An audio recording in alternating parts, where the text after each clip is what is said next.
Hello everybody and welcome to this latest video discussion as part of the RICS Tech Partner Programme.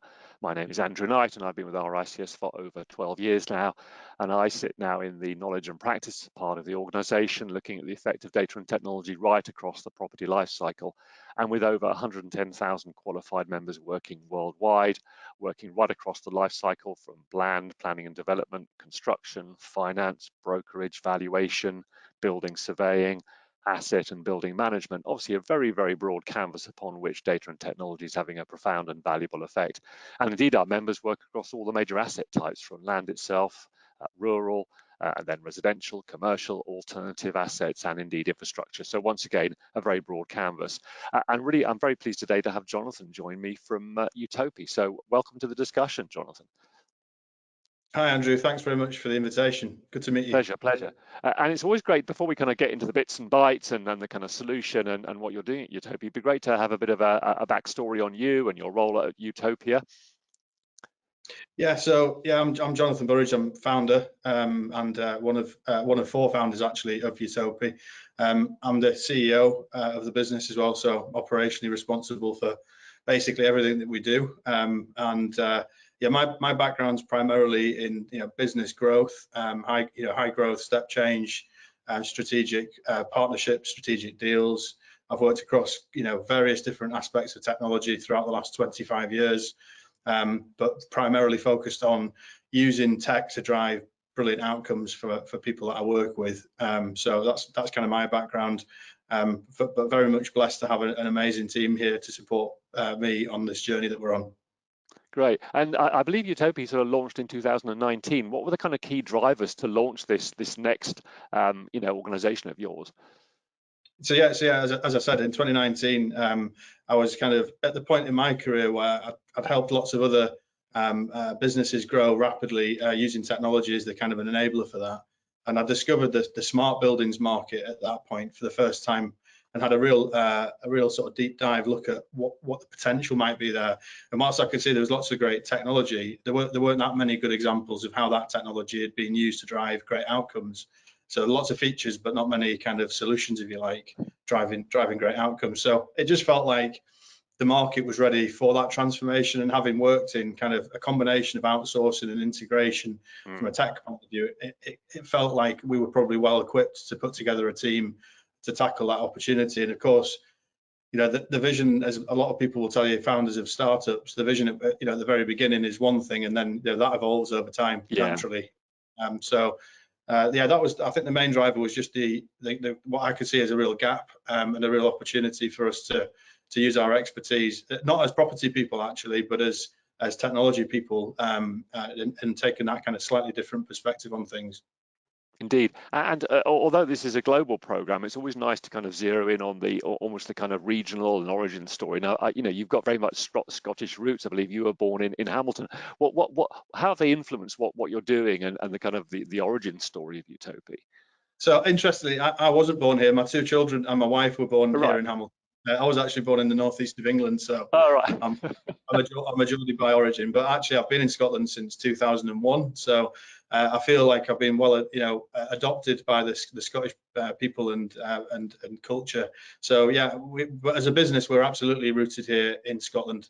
And from my perspective, one of the things that I love about working with the Scottish public sector, or Scotland PLC, if you want to call it that, is the fact that it's more manageable. You can get your arms around it. You can work much more collaboratively, and there's a real need for Scotland to drive its economy into the kind of next era. And the fourth industrial revolution and all things related are a great opportunity for that. Beyond the kind of traditional economic models that have been employed across the country previously. So, we've been really lucky to have great support from the Scottish enterprise through that kind of channel, from business startup to where we are today. We're actually funded, and our key investor is the Scottish National Investment Bank. We have a strong strategic alliance to them in terms of their objectives. So, creating great places to live and work. We're employing lots of people here in sort of high-level jobs. We're exporting into different geographies now. And also we've got a very strong focus on net zero, and for us that translates to ESG. Lots of other elements to ESG as well that we help our clients with, but that's kind of it's been a nice hand in glove fit. Indeed, indeed. And I guess to summarize what you mentioned yourself that you come to this with a nice perspective coming from a kind of technology background. What in summary is the offer that Utopi is bringing to the real estate sector and market? So I guess, so firstly, the kind of why we've built the product is worth just covering very briefly. So we discovered in 2021, as the ESG agenda was becoming a thing for our clients, and specifically the source of capital and the investment funds that own alternative asset class assets, we were in a good position at that point, that we had a product that was designed to surface data from embedded sources and augment that with new data sources. So we kind of were just in the right place at the right time, partly by accident, partly by design. And that allowed us to then build the product that we have today, which is effectively, it's an analytics platform, but we provide that alongside a solution which incorporates the automated collection of an acquisition of data, which is all designed to help asset owner operators make really good use through their ESG credentials of this data set. So we've kind of got broadly three product components. One is around our ESG capability, so that's about surfacing in an automated way ESG related data sets and providing those back to the investors and asset owners in a format that makes sense to them, and it makes it useful to them in their sort of quest, if you like, for ESG excellence. We then have an operator focused element to our product, so working with the people who work in these buildings to surface insights and opportunities in real time or near to real time fashion to help them drive efficiency and improve the way that their asset performs on a day-to-day basis. And then there's a third component for us, which is all about behavioral change and education. So taking the data set that we generate for those other two use cases and turning that into educational data and insights for the people that live in these buildings. And that combination of those three components is, I think, one of the things that makes us unique in the market today, but also allows us to add value to all stakeholders that come into contact with these assets.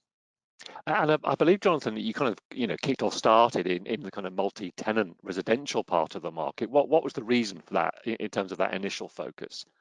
So partly by accident, partly by design. Our first client that actually appointed us as a digital advisor back in 2019, they were a build-to-rent developer operator, and they were keen for us to help them design a digital infrastructure for their assets.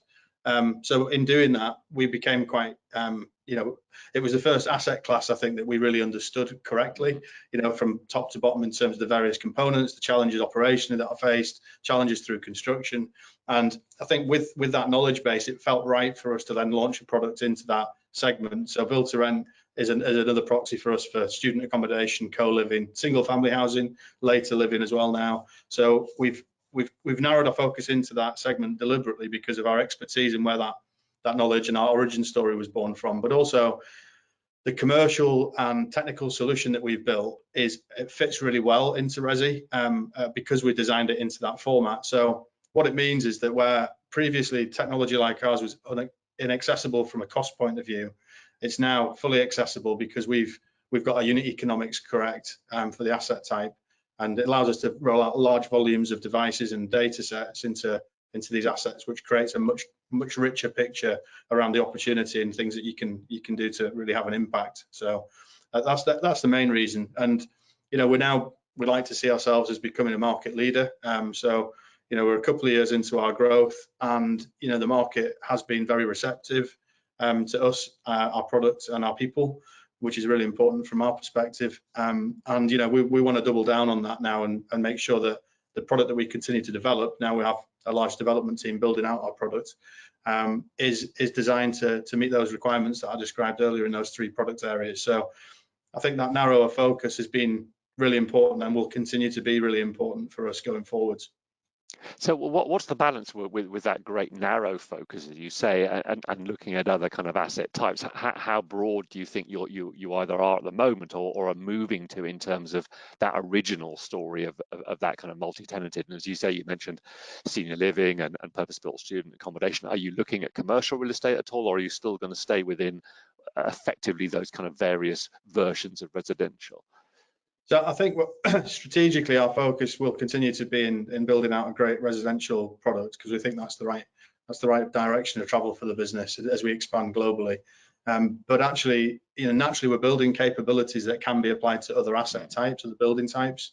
So we've already seen a number of projects that have come to us actually in commercial real estate, in retail, where we can provide a subset of our core products to add value to asset owners who have portfolios of assets that span across the whole commercial real estate sector. So, we're not actively trying to avoid those type of opportunities, but we are also continuing our focus around product development and capability development for Resi, because it makes sense for us to, like I said, double down on that focus and be the market leader in that space. But yeah, like I said, we're already, we've had some contracts and some success already with transportation, public sector, and also, like I said, retail and commercial real estate. So there are other projects where our product really translates well into. So we're not closing that door, and we are looking at alternative markets, but it's not core focus for us. And when you reflect back on the the last maybe 2 or 3 years, well, what are the kind of landmark sort of projects that stand out for you, not only in Scotland but perhaps in other jurisdictions as well, Jonathan? Yeah, so we're now fortunately actively our solution has been deployed in buildings in the Republic of Ireland, so Cork and Dublin. We're across Spain, in about 10 assets in Spain already, Portugal, Germany, Denmark, Italy. So we've kind of got a good European coverage already. But actually, still to this day, the most interesting anecdotes came from the first building that we installed our technology in as a proof of concept, actually in Glasgow. So it's a building that's now operated by Yugo and owned by GSA. It previously was owned by Harrison Street Real Estate, and who are now a strategic partner. In fact, all three of them are strategic partners of ours. But we installed into 12 apartments in a block in Glasgow. It was quite recently developed. It was 2018 project, and yeah, we put our kit in there towards the end of 21 and let it sit for a 6-month window. And the data set that we generated from that proof of concept was probably the most important set of data at the right point in time, because it showed the variance between an average and a high or an excess user of energy. And with that, you could then start to look at what the size of the opportunity was. Obviously, since then, we now have 1.5 billion data points in our data lake, which is significant, obviously. And from that, we see all sorts of use cases and examples of where there are opportunities to save. But that one was really an important milestone for us, because it gave us that real data set that showed the opportunity and illustrated that not just to us but also to our clients. So I'd say that one was really important. Another key milestone for us was being appointed by Harrison Street to retrofit their student estate across Europe, because that was the first strategic opportunity that we managed to uncover. And the relationship and the support we've had from them has been outstanding, actually, and really, really important to our journey so far. And of course, from that, we've now started to build momentum, and we have lots of other investors who are either doing or about to do something very similar with our products. So yeah, that's two really important milestones, I would say, for us. Thanks. Now, Jonathan, we've already mentioned the ESG topic, and it's hard now, I think, in a good way to have these kind of discussions with these partners without always reflecting on how a solution can help with the ESG agenda. But by definition, that's a very, very big topic. Where do you see Utopi fitting specifically within that broad set of metrics and measures within the ESG agenda? So I guess going back to our origin of residential, I think that the challenge that has been faced is getting granular data, which is a near to real-time format for reporting purposes, number one. So having just access and visibility of consumption levels across the whole building into every corner that you can sort of conceive. That's a really that's a big challenge, and it's one that we've tackled. It's actually a first port of call for us, was tackling that element. So being able to pull that data into a format that's easy to make use of and digest and export into other tools and other certification modules, etc. Then that's one of the key roles that we play. So that's important. I think that in having that data set in a single platform also allows you to align much more strongly to things like BREEAM in use, where you can start to look at how is an asset performing. Can you set targets and monitor your performance against those targets? Having access and visibility at a more granular level allows you to be more effective in that. So our product enhances the results through a BREEAM in use certification process. But also, if you look at Fitwel and the kind of that is now becoming a huge asset level certification model, and it's certainly our product again supports Fitwel really strongly in terms of how we surface data, how we translate that data into value for the various stakeholders, including residents, and how we help use that data set to create sustainable communities ultimately. And again, that fits nicely into the S component of ESG. And then of course, if you've got good governance processes in place, you're going to need good data to support that. And our platform is designed to make all of our data set really, really accessible. And I mentioned earlier that we've got these 3 service components that we're focusing on. If I look at where our product's headed around ESG, we recognise that at the moment we're just scratching the surface. ESG as a whole subject is huge, but what we're trying to do is turn the data set that we automate and collect and acquire on behalf of our clients, try to turn that into real value and make it accessible into all of those certifications, all the way up through to SFDR Article 8 and 9 for those investors and funds that want to align to those levels of ESG performance. So yeah, we're really actively trying to pursue that. We don't profess to be ESG specialists. I think we're an enabler for this whole conundrum, if you want to call it that. But we're learning pretty rapidly, and we're trying to make sure that we're up to speed with what are the ultimate objectives of the sources of capital, because if we can get to that level, then we should be able to build our product to support that. And so far that's been really well received by primarily the investor, the asset owners. They really enjoy our product. But like I said, with the operational focus that we have, we're very fortunate that the strategic partners we have at an operational level, they also give us great feedback, help us with product development, and in doing that, they're kind of building a product for their own market, which is also essential from our perspective. And I guess, as you alluded to, Jonathan, given this kind of alphabety spaghetti of GRESB, BREEAM and Fitwel and CREM and neighbours that's becoming used as well, I guess your role is to surface that data to support whatever ESG reporting framework a client's looking for. Yeah, I mean, look, let's not make any bones about it. If you put a BMS system in a building, you're going to meet lots of the points on BREEAM in use, for example.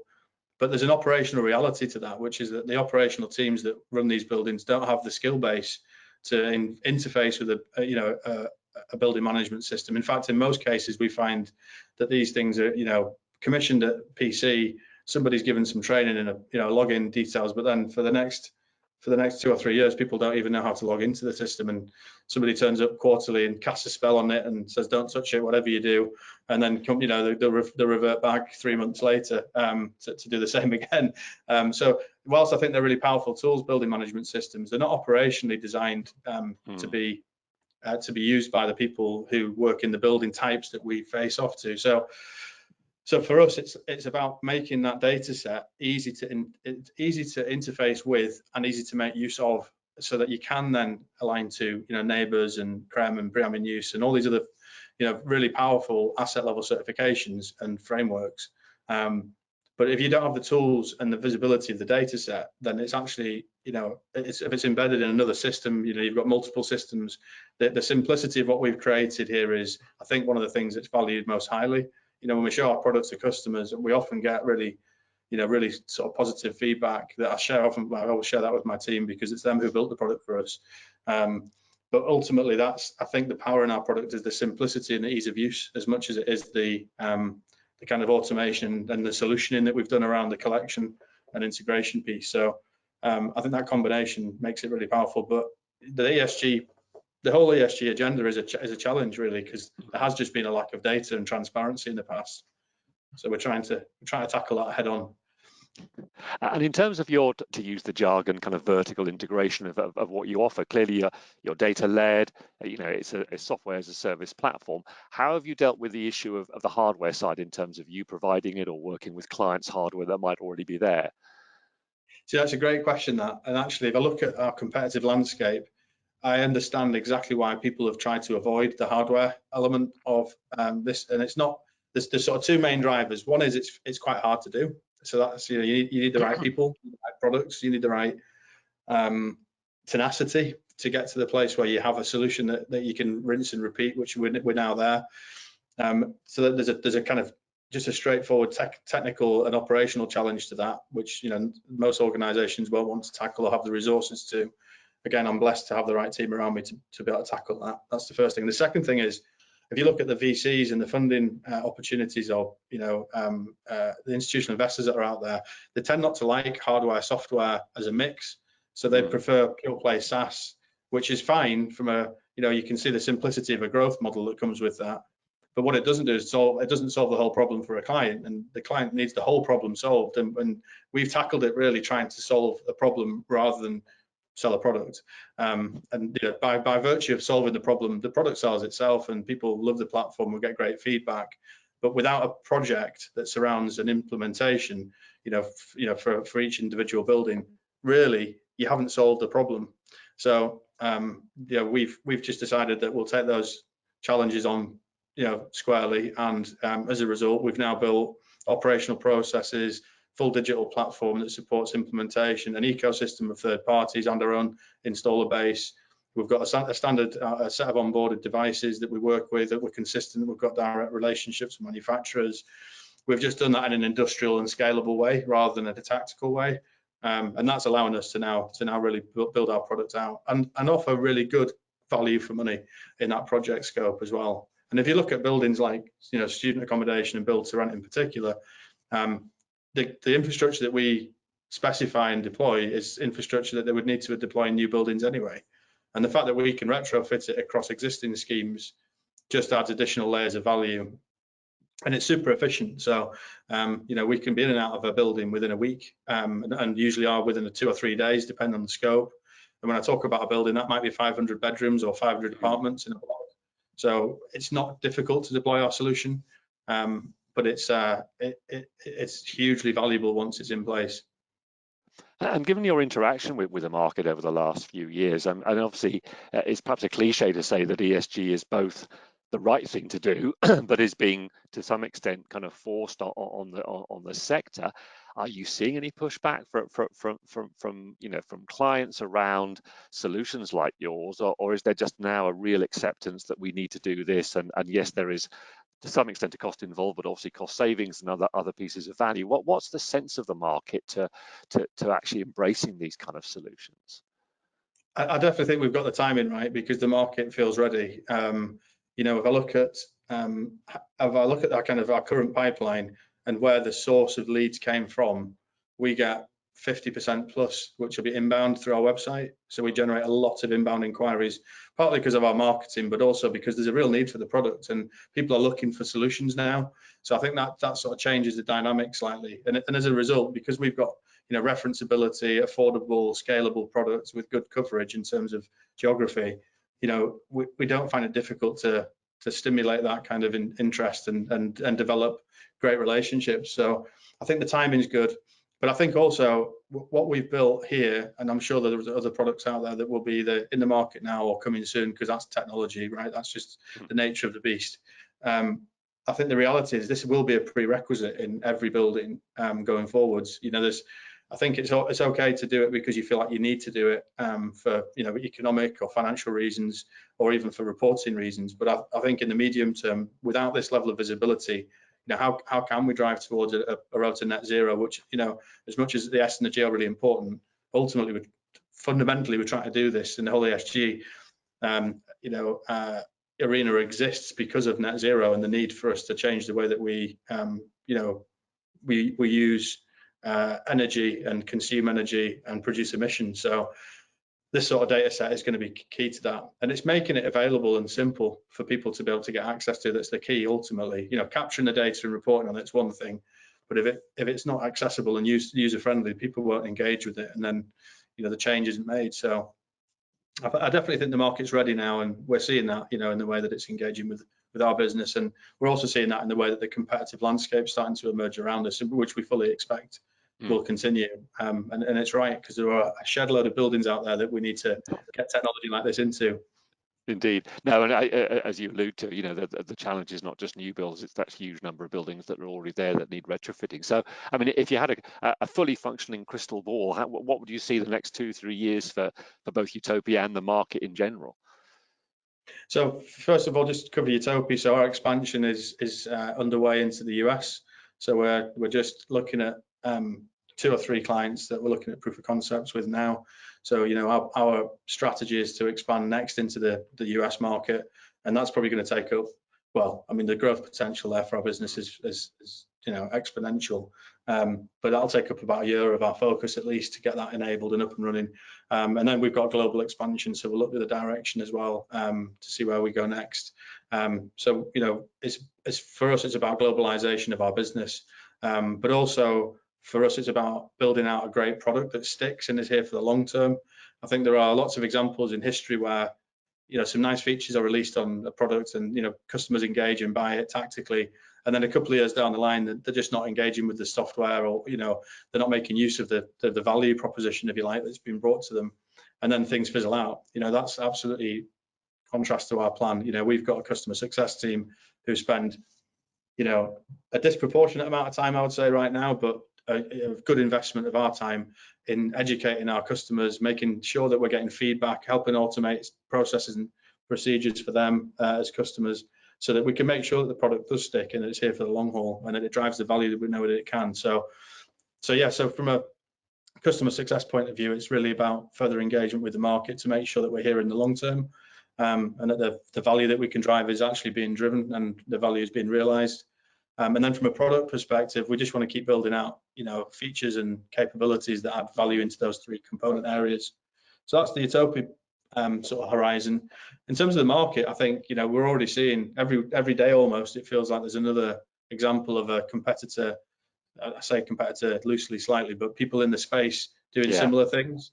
So, which is great, because the more technology options there are out there, the more customers feel that they have the ability to make the change that is the reason that we're all here. Ultimately, is to try and help that drive to net zero. So I think that'll continue, and naturally within a couple of years some of that will consolidate, you know, because fragmented markets will consolidate over time.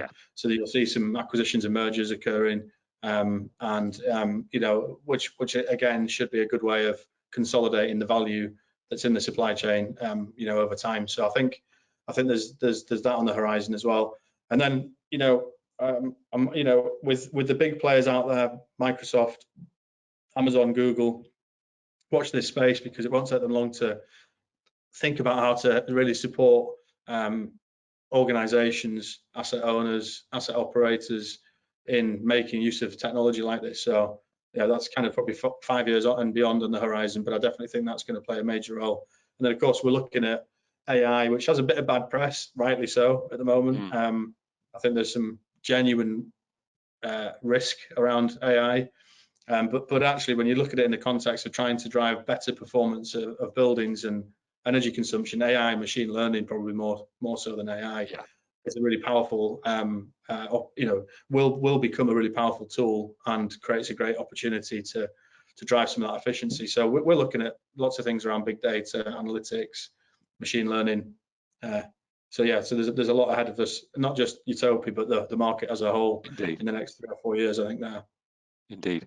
Well, it's been fascinating to talk, Jonathan, and always fascinating to hear about how data and tech really can deliver on this whole ESG agenda, given the you know, the critical nature of this, and obviously the impact that real estate has and continues to have on this particular issue. So, but for today, great to talk, really fascinating conversation, and I look forward to catching up with you again in the future. Thanks, Andrew. Pleasure.